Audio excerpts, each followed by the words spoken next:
नाम मेरे अनेक हैं। ज़ियाउद्दीन भी मैं, ऑरलैंडो भी मैं। पेशे भी मेरे अनेक रहे हैं।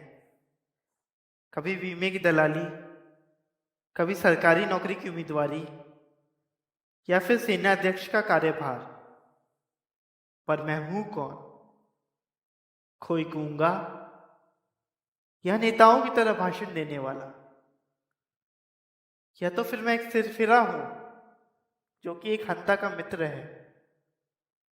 जो भी हूँ तो आपकी तरह माँ भारती का एक बीज। आज़ादी की रेत को जितना जकड़ा है मैंने, उतना ही उसे अपने हाथों से निकलता हुआ पाया है। पर आप मेरे हाथों को तो देखिए, रेत में सने हुए हैं।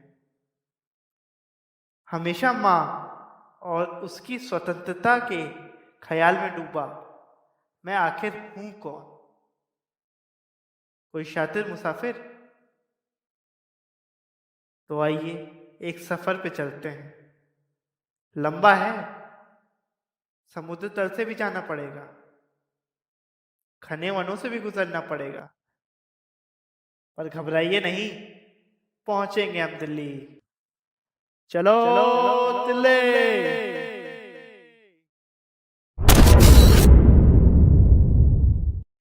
Hello guys. तो मोनोलॉग देख के और हम लोगों का इंट्रोडक्शन पढ़ के जो कैप्शन दिया है वो पढ़ के अब तक सबको समझ में आ गया होगा कि हम लोग किसकी बात कर रहे हैं। हम लोग बात कर रहे हैं देश नायक सुभाष चंद्र बोस जी की। सुभाष चंद्र बोस जी का व्यक्तित्व बहुत विशाल है और उनकी कहानी बड़ी मजेदार है। उनकी कहानी किसी नॉवेल से कम नहीं। इस कहानी में एस्केप है, चेज है, स्पाई है, काउंटर स्पाई है, असैसिनेशन का अटेम्प्ट है, फाइनली एक डेथ है जो कि डेथ भी कंट्रोवर्शियल है। और व्यक्तित्व के उनके कई पहलू हैं और आज हम लोग उसी एक पहलू की बात करेंगे उसी में से, जो उनके व्यक्तित्व के कई सारे चैप्टर्स हैं या कह सकते हैं कई सारे फेजेस हैं। उसमें से एक फेज की हम बात करेंगे।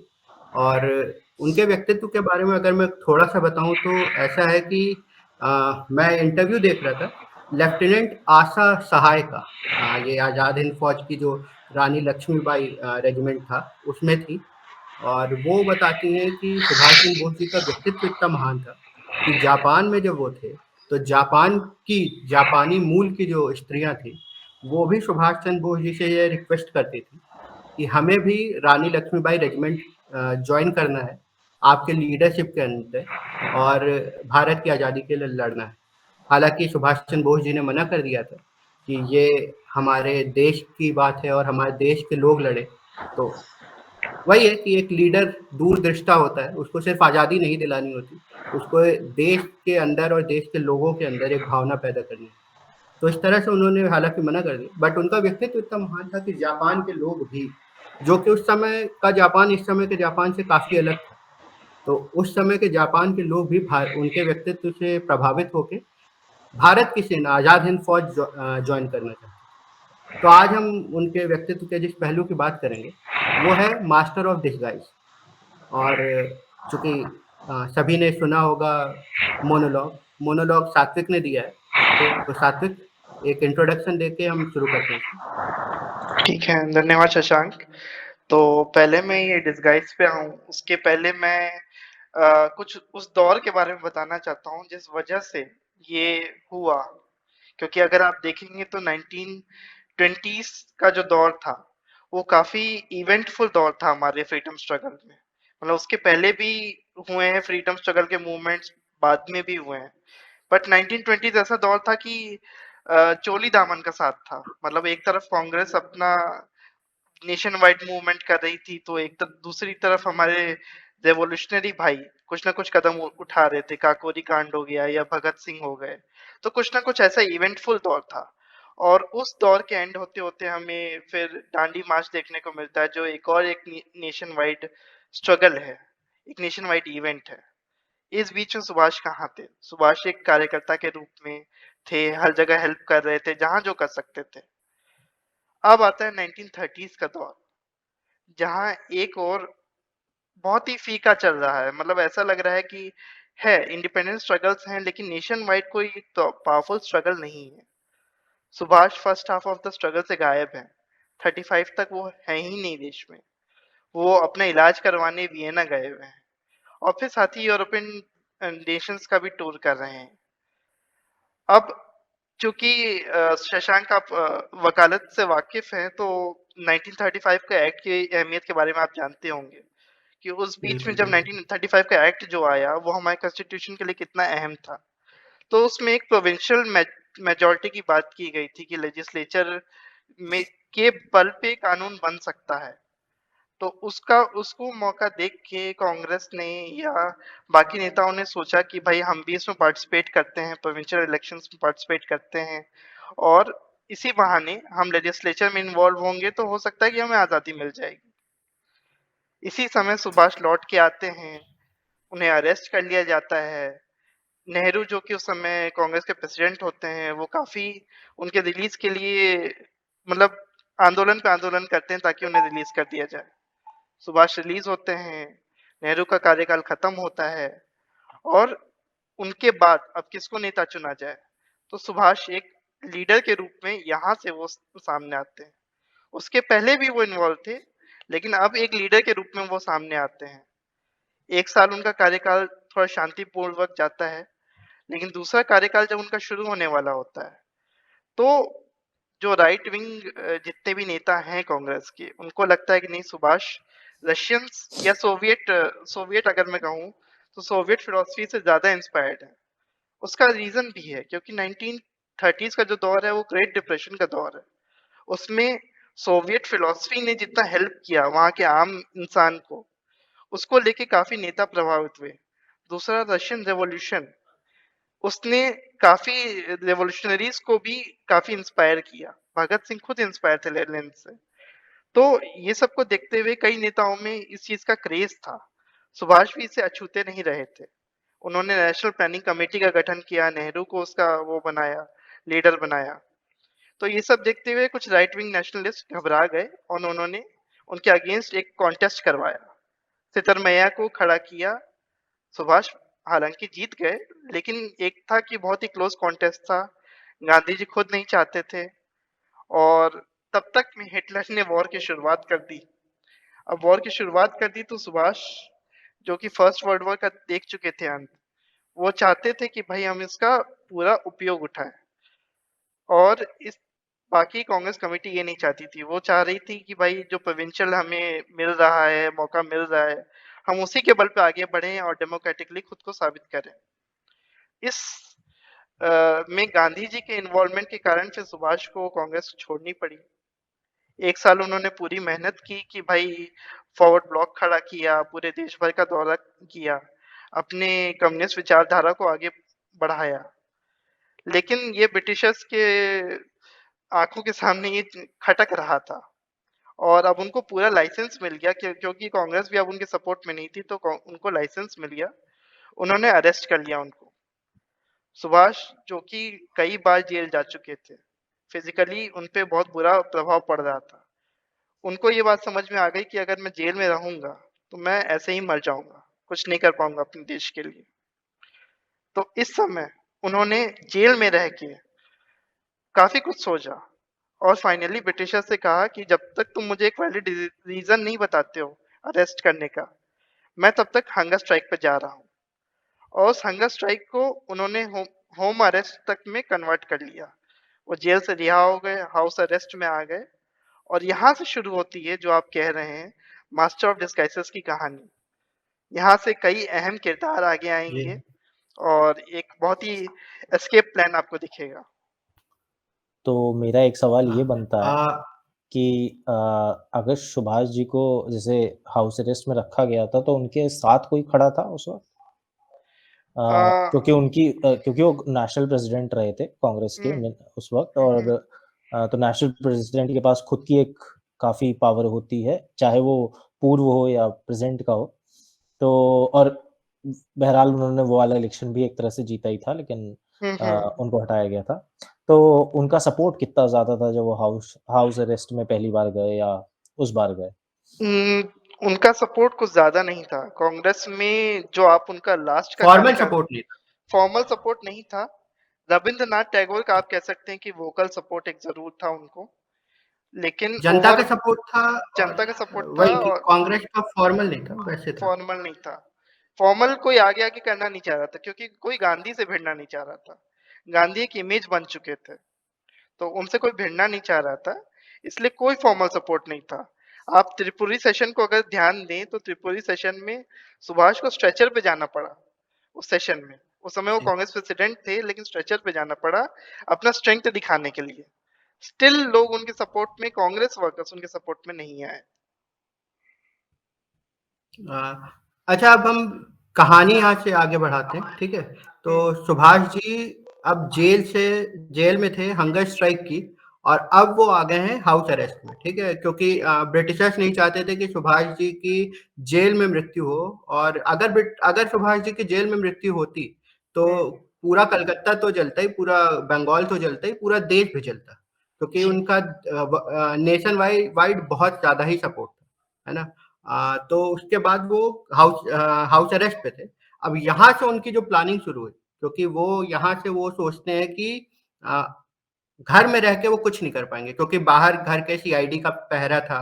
तो यहाँ से वो एस्केप का जो प्लान बनाते हैं अपना, वो हुँ, अपने जो मतलब फॉरवर्ड ब्लॉक के जो दोस्त रहते हैं, शाह अकबर शाह रहते हैं, इन लोगों से भी कांटेक्ट करते हैं, और यहाँ से वो प्लान बना के निकलते हैं। तो अब हम उस पे आते हैं, ठीक है? हुँ। अकबर शाह भी उस वक़्त नॉर्थ वेस्ट प्रोविंस में थे। जी। जी, जी, आजकल कुछ लोग पाकिस्तान कहते हैं, लेकिन उस वक़्त नॉर्थ वेस्ट हुँ, प्रोविंस था। और जी, वहाँ से इन्होंने एक मैसेज भेजा था, टेलीग्राम था शायद। जी, इनसे कम ही लोग मिलने आते थे। मोस्टली इनके शायद नेफ्यू थे, शिष्य, वो हुँ। आते थे, जी। मैंने ऐसा पढ़ा है कहीं। तो वहीं से कहानी शुरू हुई थी। सात्विक आगे बताएँगे। हाँ, तो अब यहाँ पे हम 38/2 38/2 एल्गिन रोड पे आते हैं। ये सुभाष का अपने पिताजी का घर है, जो उनके पिताजी ने बनाया था। ये कहानी में बहुत इम्पोर्टेंट प्लेस है, क्योंकि आप जानते होंगे कि 14 लोगों का परिवार था ये, 8 भाई और 6 बहनों का परिवार था। तो कुछ लोग थे, कुछ लोग नहीं थे, फिर भी घर भरा पूरा था। नौकर-चाकरों की कमी नहीं थी। और ये वो दौर था कि नौकर-चाकर पैसे को लेके ऐसे थे कि तुरंत बिक जाते थे। ये इस बात जी, से नेताजी पूर्णतः वाकिफ़ थे। और मियाँ अकबर शाह जैसे कि आपने नाम लिया, वो नॉर्थ वेस्टर्न फ्रंटियर प्रोविंस के थे और कांग्रेस वर्कर ही थे। लेकिन जो नेताजी ने 1 साल डिवोट किया फॉरवर्ड ब्लॉक में, उस समय जब वो उन्होंने उधर का दौरा किया, पेशावर वगैरह गए वो, तो उधर वहाँ पे उनका इन्वॉल्वमेंट देख के प्लस मियाँ अकबर शाह के बारे में आपको एक और बात बता दूँ कि 1920s में मियाँ अकबर शाह खुद रशिया गए हुए थे। खुद आउट ऑफ जी। क्यूरियोसिटी वो रशिया गए थे, वहाँ से आए थे।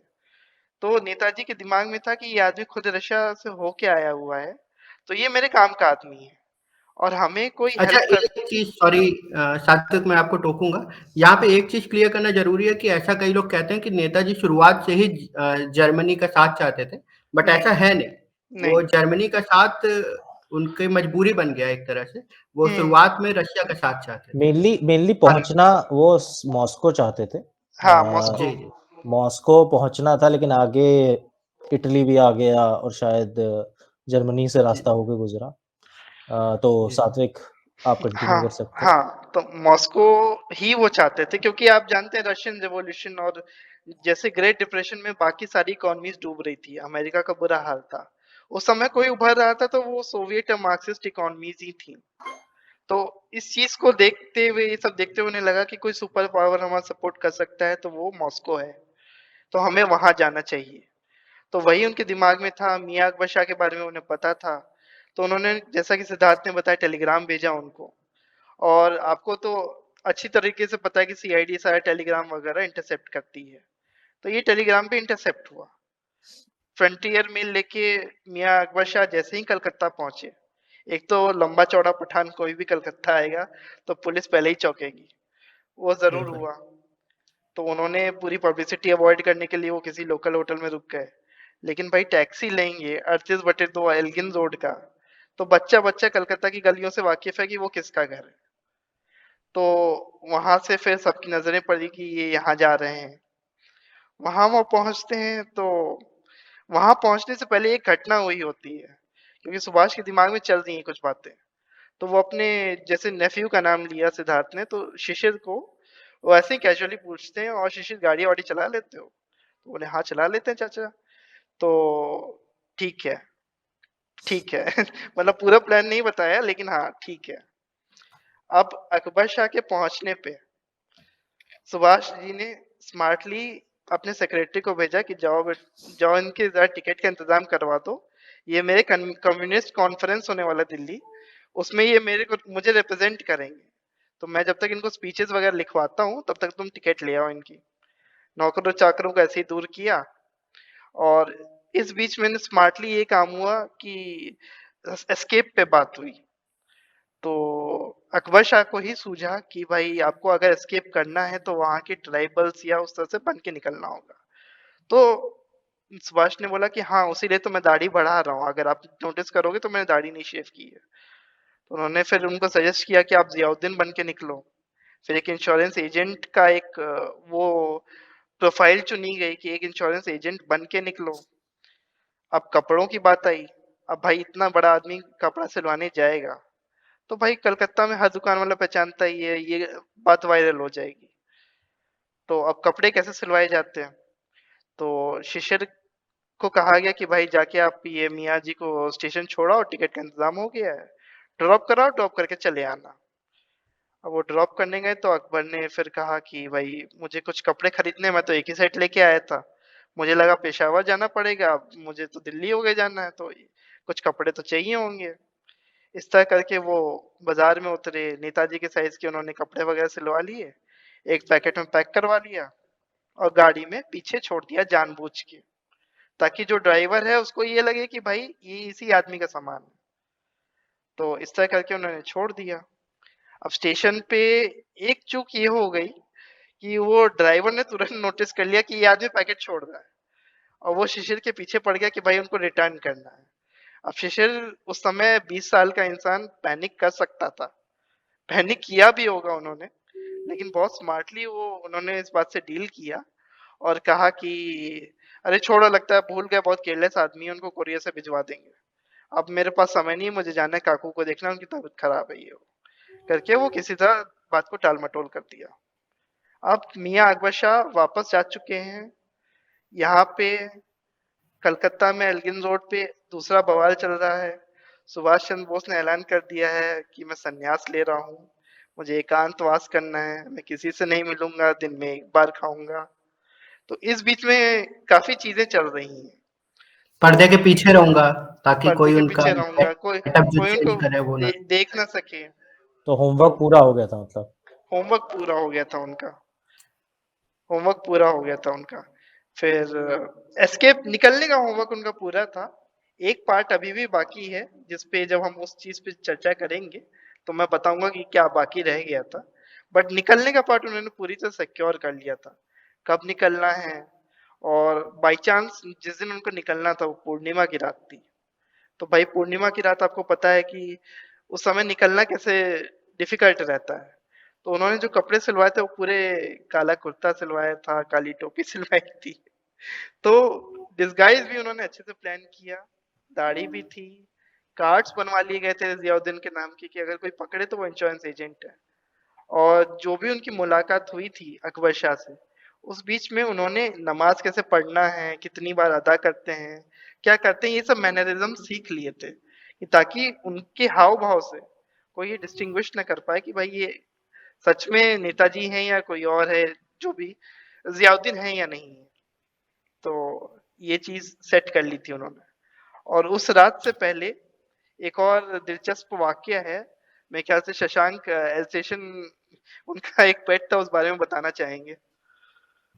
तो क्या हुआ कि नेताजी के भाई ने कुत्ता पाल रखा था, ठीक है, और वो काफी बड़ा हाउंड टाइप का था, और वो रात को खुला छोड़ दिया जाता था कि बाहर वो पहरेदारी करे। अब अगर आपको रात को निकलना है और आपके घर का कुत्ता और आप निकलेंगे तो वो आपके पास आएगा ही आएगा, है ना। और इससे पकड़ाने का एक डर था। तो नेताजी ने मतलब ये एक प्रॉब्लम थी, अब उसको बांध भी नहीं सकते थे कि अगर बांध दिया तो भाई सीआईडी 24 घंटे घर के बाहर है, उनको शक होगा। तो क्या हुआ कि यहाँ पे भगवान ने साथ दिया, ईश्वर ने साथ दिया, और कोई घर में आ रहा था और डॉग ने उस पे हमला कर दिया। तो नेताजी ने उसे बंधवा दिया, और फिर ताकि निकलने में कोई दिक्कत ना हो। तो बीच-बीच में प्रॉब्लम्स आई, लेकिन वही है कि एक लक साथ favours the mighty. Destiny favours the brave. तो इसमें डेस्टिनी कुत्ता भी मतलब फेवर्स द शामिल था आज़ाद हिंद फौज के प्लान में। बिल्कुल, बिल्कुल, ज़रूरी होता है भाई। ज़रूरी। बिल्कुल सबका सहयोग था उनके निकलने में। फिर अब यहाँ से थोड़ा-सा अब हम एल्गिन रोड से निकल के पेशावर पहुँचते हैं। पेशावर में एक बहुत ही कन्फ्यूजन का माहौल है, जब से मियाँ अकबर शाह लौट के आए हैं। एक तो जब उनको पता लगा कि इनको मॉस्को जाना है, तो जाने का कैसा इंतज़ाम किया जाए? वो खुद जाएँ या किसी और को भेजें, तो 2-3 आदमी इनके दिमाग में आते हैं। तो एक तो आबाद खां हैं, आबाद अच्छा, खां। एक एक चीज़ मैं और वो कर दूँ, एक और कैलकुलेशन था बड़ा अच्छा। जब ये निकल रहे थे सुभाष चंद्र बोस जी, तो गेट खोला इनके भतीजे ने, शिशिर ने, और ये हुँ, बैठ गए। फिर गेट बंद नहीं किया, क्योंकि बाहर सीआईडी के लोग थे, ठीक है? तो गेट बंद नहीं किया। फिर शिशिर ने जब अपना गेट खोला गाड़ी में बैठने के लिए ड्राइवर सीट पे, तो इन लोगों ने 3 के काउंट पे काउंट किया दरवाज़ा एक स्लोली, साथ 1, बंद 2, किया था। 3, एक साथ बंद किया। तो ये ताकि सारे भी छोटे-छोटे के उसको रखा जाए। एक ही दरवाज़े की आवाज़ आए। एक ही बिल्कुल। दरवाज़े की आवाज़ है और मतलब डक करके वो सीट पे भी और मेन रूट्स उन्होंने नहीं लिए धनबाद तक जाने के लिए। उल्टा गए थे वो लोग हावड़ा ब्रिज लेके। हाँ, और धनबाद से वो होके गए, वहाँ गोमो पे उन्होंने वही फ्रंटियर मेल पकड़ी। तो इसमें एक वाक़या है जो सुनने में आता है कि शिशिर के एक भाई थे वहाँ धनबाद में, हाँ, जो एक इंजीनियर थे। तो उनके यहाँ अब भाई रात की ट्रेन है, दिन भर कहाँ इनको छुपाएँगे, तो हुआ कि उनके यहाँ चलते हैं। तो as an insurance agent Ziauddin का पहला काम यहाँ से स्टार्ट होता है। फिर शिशिर ने भाई को तो किसी तरह ब्रीफ़ कर दिया, लेकिन भाभी को ब्रीफ़ नहीं किया, और भाभी धर्म को मानने वाली, जाति को मानने वाली, उनके लिए भाई किसी मुसलमान को टिकाना अपने छत के नीचे पता नहीं क्या खाता होगा, ये वो चीज़ें बहुत ही ओवरवेलमिंग थी उनके लिए। तो उन्होंने उनको बड़ा अजीब तरीके से उनको ट्रीट किया पूरे दिन, और फाइनली जब वो ट्रेन का समय हुआ तो फिर लिफ्ट देने के बहाने वो उनको छोड़ने आए स्टेशन पे। तो जब पता लगा भाभी को कि अरे ये तो काकू हैं, तो फिर वो बहुत एम्बैरेसिंग मोमेंट था उनके लिए।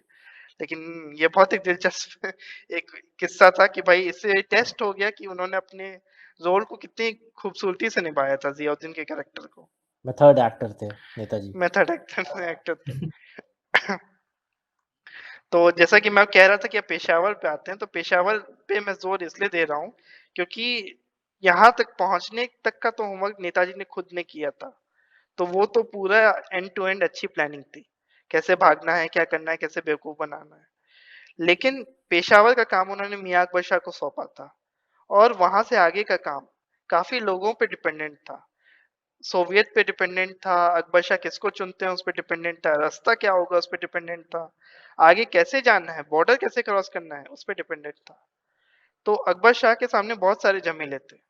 2-3 आदमी उन्होंने शॉर्टलिस्ट किए कि भाई या तो मैं खुद चला जाऊँ, कीर्ति किसान पार्टी के आबाद खान है उनको ले लूँ, या भगत राम तलवार का नाम एक आता है, फिर एक मोहम्मद शाह थे उनका नाम आता है।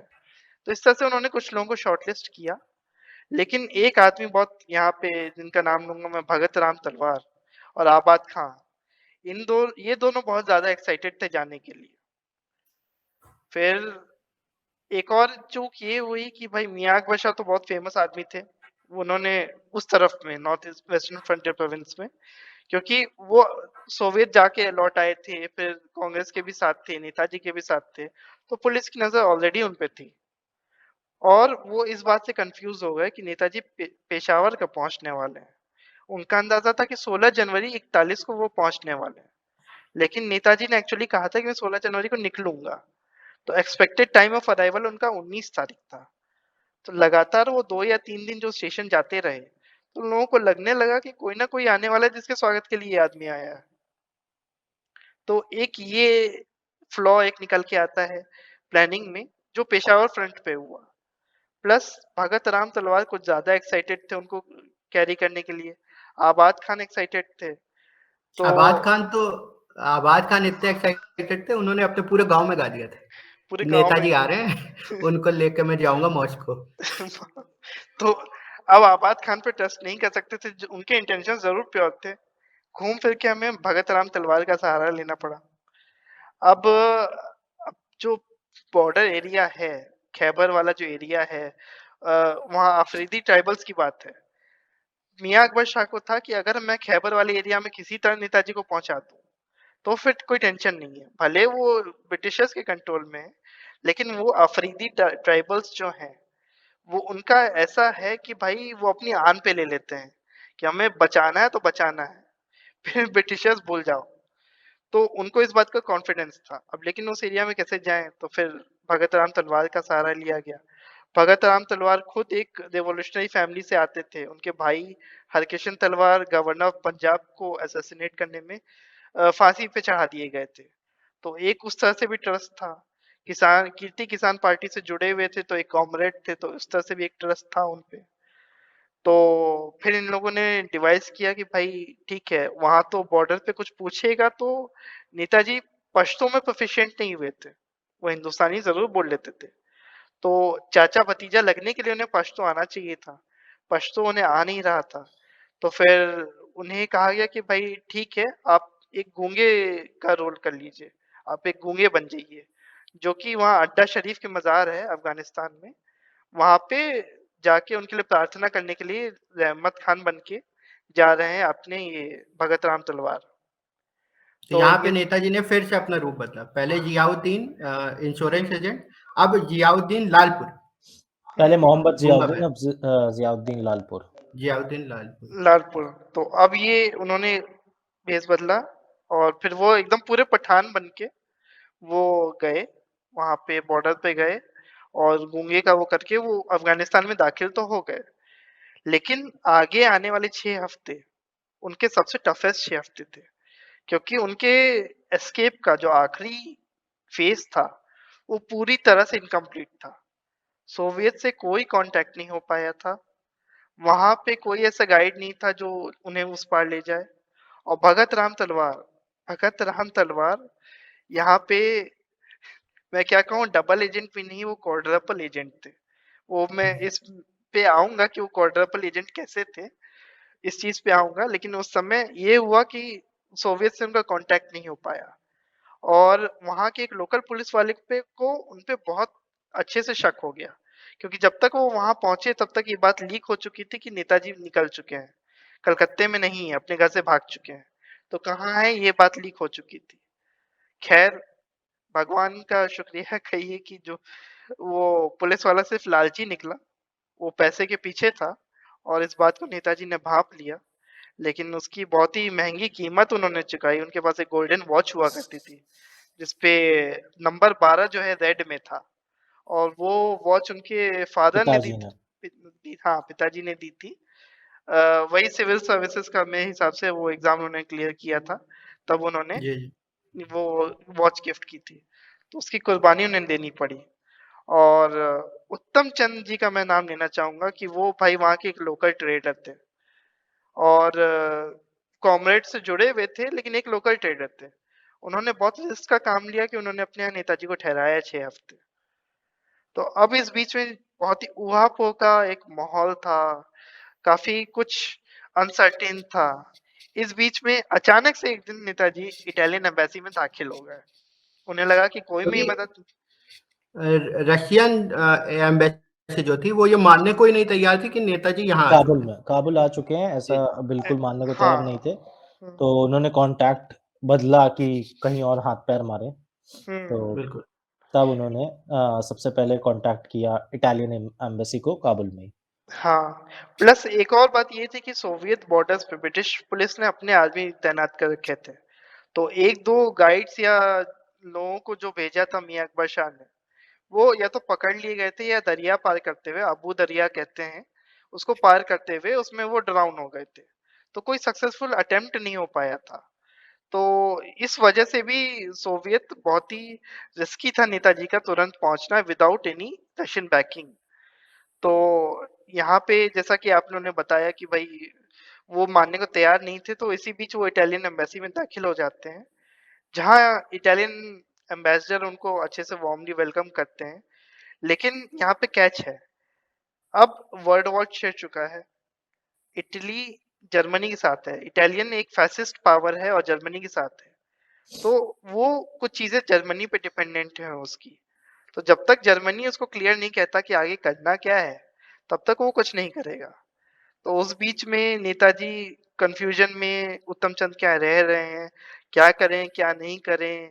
एक बस की टिकट भी उन्होंने ले ली थी सोवियत जाने के लिए, मॉस्को जाने के लिए, कि वो भी लेके बैठे थे कि इस तारीख तक नहीं आएगा, मैं निकल जाऊंगा, भले मुझे बॉर्डर पे पकड़ लिया जाए, मैं निकल जाऊंगा। लेकिन उसी दिन जिस दिन उनको निकलना था, उसी दिन इटालियन एम्बेसडर का एक आदमी आता है, कहता है कि जर्मनी से हमें एक तार आया है कि भाई हम आपको एक पासपोर्ट इशू करें, आपको एक वीजा दें जाने के लिए, वाया जाना तो आपको सोवियत से ही पड़ेगा, लेकिन हम आपको एक वीजा देंगे। ये खुश हुए, लेकिन फिर यहाँ पे कैच ये था कि इनको फिर से अपना डिस्गाइज बदलना पड़ा, अपनी आइडेंटिटी बदलनी पड़ी, और एक नया नाम उनके साथ जुड़ा जो था ऑरलैंडो मजोटा। तो ऑरलैंडो मजोटा जो जुड़ गया, वो यहाँ से जुड़ा। तो जियाउद्दीन और लालपुर का रोल खत्म हो गया, ऑरलैंडो आ गया। हाँ, ऑरलैंडो ऑरलैंडो। और ऑरलैंडो मजोटा जो थे, ये एक इटालियन कुरियर कंपनी में काम करते थे, ठीक है। और इनके और इनका चुनने में क्या था कि इनके और नेताजी की शक्ल में थोड़ा सा रिजेम्बलेंस था, और मेरे ख्याल से 2-3 साल तक उन्होंने इसको यूज किया, इस आइडेंटिटी को। लेकिन और ऑरलैंडो मजोटा इंडिया के लिए बहुत इंपॉर्टेंट बन गए, लेकिन मेरे ख्याल से असली ऑरलैंडो मजोटा को पता नहीं होगा ये बात। हाँ, ये बात कम से पता कम नहीं थी। उस समय तो नहीं पता होगी। उस समय पता नहीं था, और वहाँ बर्लिन पहुंच के तो भाई वहां पे वो काउंट काउंट के नाम से कहेगा, काउंट ऑरलैंडो काउंट के नाम। मजोटा, काउंट ऑरलैंडो मजोटा आए हैं यहाँ बर्लिन में रहने, और यहाँ पे अपना व्यापार फैलाएंगे ये। अच्छा, इंडिया में काफी अफरा तफरी थी इस टाइम पे, क्योंकि एक बार न्यूज हाँ, आई कि ये पकड़े गए, एक बार न्यूज आई और ऑल इंडिया रेडियो ने बोल दिया था कि नेताजी पकड़े गए हैं। काफी एक हालत हफ्ते खराब हो बाद ही। गई थी। एक हफ्ते बाद ही उनके एस्केप के कलकत्ता से एक हफ्ते बाद ही न्यूज आ गई थी, और उसके अलावा नेक्स्ट डे ही ऑल्टरनेटिव रेडियो था या ऑल्टरनेटिव न्यूज था, प्रेस ऑल्टरनेटिव प्रेस फ्रंट, या कुछ ऑल्टरनेटिव ऐसे प्रेस करके था। फ्रंट ने कह दिया था कि ये बात गलत है। लेकिन अफरा-तफरी बहुत ज़्यादा थी कि कोई ये बताने को तैयार नहीं था। एक ऑफ़िशियली एक फ़ाइल खुली थी, इसका नाम बोस फ़ाइल था, और वो बोस फ़ाइल काफ़ी फ़ेमस हो गई थी। सीआईडी से काम नहीं हो पा रहा था, कलकत्ता सीआईडी जो कि सबसे बढ़िया मानी जाती थी उस टाइम पे, और उससे काम नहीं हो पा रहा था। पंजाब सीआईडी के पास केस ट्रांसफ़र हो गया था, और मुझे लगता है ज़िया जब ये दूसरी बार आइडेंटिटी चेंज की थी, ज़िया लालपुर नाम लालपुरी। से, लालपुरी नाम से, और तो ये और इनको ले जाया जा रहा था कि हम प्रार्थना करने जा रहे हैं। तो इनको रोका भी था, बॉर्डर पे रोका गया बिल्कुल। था। तो काफ़ी अफ़रा-तफ़री मची हुई थी इंडिया में, लेकिन जर्मनी पहुँच के शायद बहुत कुछ बदल गया बर्लिन में। अ, इस बीच में ये भी हुआ ना कि ये थी, क्योंकि जो अकबर शाह थे, ये आके इनसे मिल चुके थे। तो जो पंजाब सीआईडी थी, उसने अकबर शाह को गिरफ्तार भी कर लिया था। हाँ, हालाँकि उन्होंने बताया नहीं कि अकबर मतलब शाह नेताजी यहाँ आए थे। आबाद खान को भी गिरफ्तार कर लिया गया था। हाँ, अकबर शाह और और आबाद खान। मैं बताना चाहूंगा कि आप अकबर शाह तो जल्दी छूट गए, लेकिन आबाद खान के साथ सबसे ज्यादा टॉर्चर किया गया, क्योंकि आबाद खान भी, और उसके अलावा जिन्होंने असल में जो इनको लेके आए थे, तलवार। जी, तो दोनों लोगों को काफ़ी लाइफ इन इम्प्रिज़नमेंट की सज़ा हुई थी शायद। नहीं, मैं तलवार के बारे में यहाँ पे एक आपको बताना चाहूंगा। तलवार, जैसे मैंने मेंशन किया था, क्वाड्रपल एजेंट थे। अच्छा, तो तलवार जो है, जब बर्लिन पहुंचे तो उनको जर्मनी ने एज अ स्पाई ट्रेन किया, उनकी एबिलिटीज को देखते हुए। अच्छा, अब यहाँ पे कैच ये है कि तलवार ब्रिटिश के भी एजेंट थे, अच्छा, वो जर्मनी के भी एजेंट थे, और वो रशिया के भी एजेंट निकले। तो वो किसके साथ थे, ये कहना अभी भी कोई उस पे अच्छे से नहीं कह सकता। उनको कोड नेम सिल्वर के नाम से बहुत फेमस हुए। और मैं यहाँ पे आपको एक और इंटरेस्टिंग फैक्ट बताऊंगा, ये कोड नेम सिल्वर उनको किसने दिया। तो आप लोग जेम्स बॉन्ड कैरेक्टर के ऑथर से तो भली भांति परिचित जी, हैं, इयान फ्लेमिंग। Ian Fleming. उनके भाई वो ऑफिसर थे, ब्रिटिश ऑफिसर, जिनके अंडर भगत राम तलवार थे। तो सर उन्होंने इयान फ्लेमिंग भी शायद MI6 में थे हाँ, उस हाँ, वक्त। तो इसीलिए वो जो इटालियन सॉरी इनका जो सिल्वर नाम जो पड़ा, एजेंट सिल्वर नाम जो पड़ा, वो वहीं से आया है उनके ही भाई के द्वारा। तो ये चीज थी कि वो क्वाड्रपल एजेंट थे। और वो 1980s में तो एकदम वायरल न्यूज हो गई थी कि अरे भाई ये तो एजेंट निकला। नहीं तो लोग अज्यूम कर रहे थे कि वो तो लाइफ इम्प्रिजनमेंट में चले जा चुके काफी जगह से पेंशन्स आ रही थी मतलब उनकी। हैं। बिल्कुल, बिल्कुल, अमीर आदमी था। हम्म। अच्छा, हाँ नहीं, इसमें आप बोलें फिर मैं बोलता हूँ। हाँ मैं कह रहा हूँ वो समृद्ध परिवार से हमेशा से थे। उनका परिवार हमेशा से समृद्ध था और ब्रिटिशर्स का अच्छा खासा दोस्त था। लेकिन सन 1919 की जलियांवाला बाग की दुखद घटना के बाद उनके परिवार ने फिर नाता तोड़ लिया ब्रिटिशर्स से। फिर ट्रेडिंग वगैरह स्टॉप कर दी और फिर उनके बड़े भाई हरिकृष्ण तलवार ने फिर गवर्नर ऑफ पंजाब को असैसिनेट करने का अटेम्प्ट किया। तो एक तरह से उनका दोनों तरह से एक रिश्ता रहा था ब्रिटिशर्स से। लेकिन फाइनली फिर आपको पता ही है कि वो कितने लोगों के एजेंट थे। तो वो माता ही पुट माता हरी टू शेम। माता हरी का काफी फेमस था, बट ही पुट माता हरी टू शेम। अच्छा, इसमें जैसे सिद्धार्थ ने कहा कि ये सुभाष चंद्र बोस जी का ये था कि ऑल इंडिया रेडियो से आया कि वो गिरफ्तार हो गए हैं। फिर ऑल्टरनेटिव प्रेस फ्रंट ने इसको कहा कि नहीं, ऐसी कोई गिरफ्तारी नहीं हुई है। बट ये मतलब कि बड़ा ही कंफ्यूजिंग माहौल था, और आधे लोग मान रहे थे कि गिरफ्तार हो गए, आधे मान रहे थे कि नहीं गिरफ्तार हुए। जब नेताजी पहुंच गए देश नायक जी जर्मनी, तो वहां जर्मन प्रेस ने उनकी फोटो छापी और ये कहा कि इंडिया के मोस्ट पॉपुलर लीडर जर्मनी आ चुके हैं। उसके बाद देश को वाकई में पता चला कि नेताजी पकड़े नहीं गए और उनका स्केप जो मतलब काफी हीरोइक स्केप रहा। जेल से वो छूटे उन्होंने, मतलब अगर आप पूरी स्टोरी एक बार में सोचे तो वो ब्रिटिश जेल से छूट के और जर्मनी पहुंचने तक की ये पूरी बड़ी प्लानिंग थी, और अकेले उन्होंने एक तरह से कैरी किया इसको। ठीक है, सपोर्ट लोगों का मिला, बट पूरी प्लानिंग उनकी थी और सपोर्ट के साथ साथ अकेले कैरी किया। और जगह जगह पे चैलेंजेस आए और प्लान भी बदले। जैसे पहले उनका ये प्लान नहीं था कि वो इंश्योरेंस एजेंट बनेंगे। पहले उनका प्लान था कि वो ये कहेंगे कि मैं अपने भाई के यहाँ जा रहा हूँ, वहां पे रेस्ट करूंगा और उसके बाद वहां से निकलूंगा। बट जब उनको ये थोड़ा सा हुआ कि सीआईडी को शक हो जाएगा, तब उन्होंने प्लान बदला और फिर इंश्योरेंस एजेंट बन के निकलने वाला पूरा इन्होंने। तो ये बड़ा एक मतलब फैसिनेटिंग उनका पूरा चैप्टर है उनकी लाइफ का। ट्विस्ट एंड टर्न्स आते रहे और हर बार उन्होंने इम्प्रोवाइज किया। मतलब सोवियत से इम्प्रोवाइज किया। कांटेक्ट नहीं हुआ तो इटालियन एम्बेसी में घुस गए, फिर जर्मनी पहुंच गए। आइडेंटिटीज अपनाने में कोई संकोच नहीं। मैं मतलब यहाँ पे जिक्र करना चाहूंगा कि भाई हम फर्स्ट से अर्थ तक की कहानियां बहुत सुनते हैं कि भाई यहाँ से उठ के यहाँ पहुंचे, या कई स्ट्रगल्स में लोग ऐसे लोगों ने पार्टिसिपेट किया जो गरीब तबके के थे। वो अच्छी बात है, लेकिन कोई बहुत ही समृद्ध परिवार से हो, कोई बहुत ही समृद्ध परिवार से हो और वो ये सब काम करे, ये सब सैक्रिफाइसेस दे, तो ये बड़ी बात है। क्योंकि उसके यहाँ 2 वक्त की रोटी से ज़्यादा पहुँच रहा है, आराम से रह रहा है वो। उसके यहाँ 10 नौकर-चाकर हैं। वो तो उतरेगा तो उसके पाँव में चप्पल पहनाने के लिए कोई आ जाएगा। वो इस तरह की धक्के खा रहा है, रूखी-सूखी खा रहा है। अफ़गानिस्तान में कितने दिन तो नहाया नहीं होगा बेचारा। मतलब इतने ये शुद्ध एक परिवार जोक से भी था। था। एक जोक भी ये था कि जब नेताजी वहां अफगानिस्तान पहुंचे तो पठान के पूरा कपड़ा पहना था, बट उनसे कहा अकबर शाह ने कि पठान इतने साफ सुथरे नहीं होते। तो किसी ने कहा कि आप 4 दिन नहाइए मत और यही कपड़े पहने रहिए। तो ये एक जोक भी था, बट बड़ा ही फैसिनेटिंग एक रहा हुँ। नेताजी का। तो शायद बर्लिन पहुंच के तब भी अफरा तफरी काफी मची हुई थी कि रूमर्स कई साइड से आ रहे थे उस वक्त। और जब उन्होंने जर्मन रेडियो चैनल था उससे आवाज सुनी इंडिया ने, तब जाके कंफर्म हुआ कि नेताजी बर्लिन में है। बर्लिन में। उससे पहले सारे रूमर्स जितने भी, चाहे वो प्रेस बता रहा हो जर्मनी का या रूमर्स कहीं से न्यूज़ आ रही हो, कोई भी ऑथेंटिक नहीं मानी जा रही थी पब्लिक बिल्कुल। डोमेन में। तो पब्लिक डोमेन तब मानी जब उन्होंने खुद अपने नेताजी की आवाज़ सुन ली।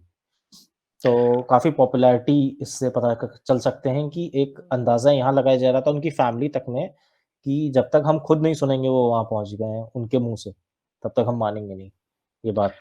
हाँ। क्योंकि ये इम्पॉसिबल सा मिशन था, कोई शायद नहीं पूरा कर सकता था। हुँ। इसमें बहुत ही इम्पोर्टेंट किरदार भी रहे सबके, even starting from his nephew Shishir से एंड तक, उनके बर्लिन पहुँचने तक। शायद उन्होंने लास्ट में ट्रेन ली थी तो अकेले ली थी। तो वहाँ बिल्कुल। तक सारा जो एक सफ़र था वो सब जितने भी कैरेक्टर्स बीच-बीच में रहे, सब बहुत ज़्यादा इम्पोर्टेंट रहे और जिसको जितना बताया गया, जितना कम बताया गया, उतना इम्पोर्टेंट वो आदमी बनता ही चला गया। तो इम्पॉसिबल सी टास्क था एंड में जाके जब उन्होंने रेडियो पे बोला और पब्लिक डोमेन में बात फैली, तब कहीं मुझे लगता है एक स्पार्क दिखा था लोगों के बीच में कि उनका सबसे लीडर जो प्रोडक्टिव काम कर सकता है, वो अपनी जगह पहुँच गया है, हिटलर से मदद लेने उस वक़्त, जो जैसा बताया जाता है। तो हालाँकि हिटलर को वो पसंद नहीं करते थे, ये भी एक है, बट असल में ये बात हमारे बात भी अगर आगे की हम बात करें तो बात भी बहुत ज़्यादा बनी नहीं थी दोनों लोगों में। इज़्ज़त करते थे हिटलर भी और क्योंकि इनका कहना था कि ब्रिटिश के दुश्मन हमारे दोस्त हो जाएँगे, तो एक रास्ता ये लिया गया था। हुँ। बिल्कुल। इसमें मैं एक इंसान का ज़िक्र करना चाहूँगा, मतलब शुरुआत में सिद्धार्थ ने पूछा था कि फॉर्मल सपोर्ट किसी का था या नहीं? तो यहाँ रवीन्द्रनाथ टैगोर का मैं नाम लेना चाहूँगा। रवीन्द्रनाथ टैगोर का ऐसा था कि ये दोनों सेम कश्ती से लौट रहे थे, जब इन्होंने सिविल सर्विसेज़ का जो इन्होंने नौकरी छोड़ी थी, बहुत ही फ़ेमस किस्सा है कि उन्होंने नौकरी सेलेक्ट होने के बाद छोड़ दी। तो जब ये शिप से लौट रहे थे, तो उनके साथी थे रवीन्द्रनाथ टैगोर। तो उस समय रवीन्द्रनाथ टैगोर ने उनको कुछ सीरियसली नहीं लिया था, मतलब उनके लिए कोई एक था, मतलब कोई एक यंग लड़का कोई है जो जिसकी इम्प्रेसिव घूम-घाम young man. Impressive young man है, मतलब उतना वो प्रभावित नहीं थे। लेकिन सुभाष के एस्केप के कांग्रेस के प्रेसिडेंसी के टाइम में तक आते-आते जब उन्होंने देखा सुभाष का काम या तरीके, तो इतने इम्प्रेस हो चुके थे।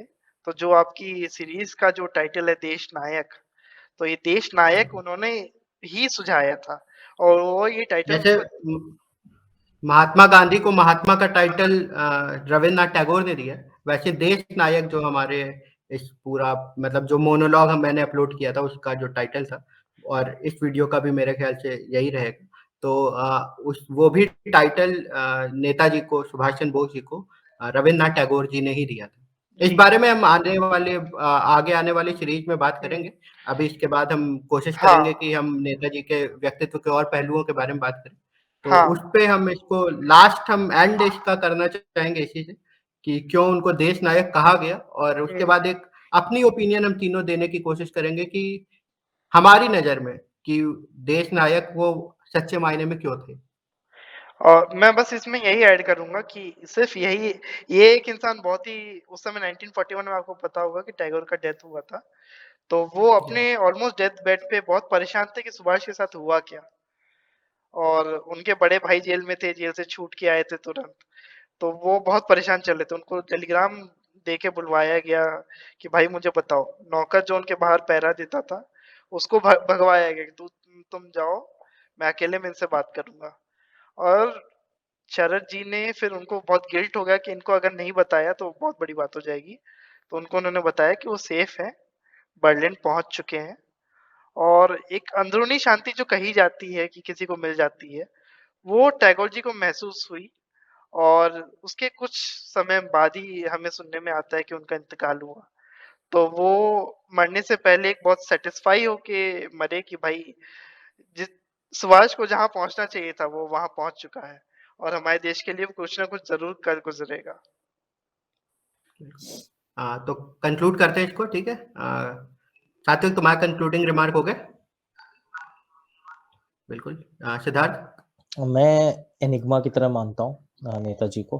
काफ़ी वो भी काफ़ी शायद सबसे फ़ेमस लीडर थे मेरे हिसाब से उस टाइम के, जिस टाइम उनको ये टाइटल दिया गया देश नायक। तो इसीलिए वो देश के नायक थे और रविन्द्रनाथ टैगोर जी को ये सूझा, क्योंकि उन्होंने एक्चुअली एक चीज़ होती है बातें करना, एक चीज़ होती है करके दिखाना। तो उन्होंने आज़ाद हिंद फौज भी खड़ी कर दी थी, उससे पहले वो कांग्रेस के नेशनल प्रेसिडेंट रह चुके थे और हर बार वो क्रेडिबिलिटी से बने थे, लड़के बने थे इलेक्शन। उससे जस्ट पहले वो जैसा कि बताया जाता है कि उस वक़्त जो आईएएस के इक्वल एग्ज़ाम होता था, आईसीएस आईसीएस, तो आईसीएस में भी उन्होंने निकाला था। ऐसा नहीं था कि दे कुछ रीज़न्स थे कि उन्हें ज़बरदस्ती क्रांति में पढ़ना पड़ गया। वो का चाहते तो बाकी लोगों की तरह बाकी कई लोग थे, जो ब्रिटिशर्स के लिए काम करते थे, तो ब्रिटिशर्स के लिए काम कर सकते थे, बहुत अच्छी खासी ज़िंदगी बिता सकते थे।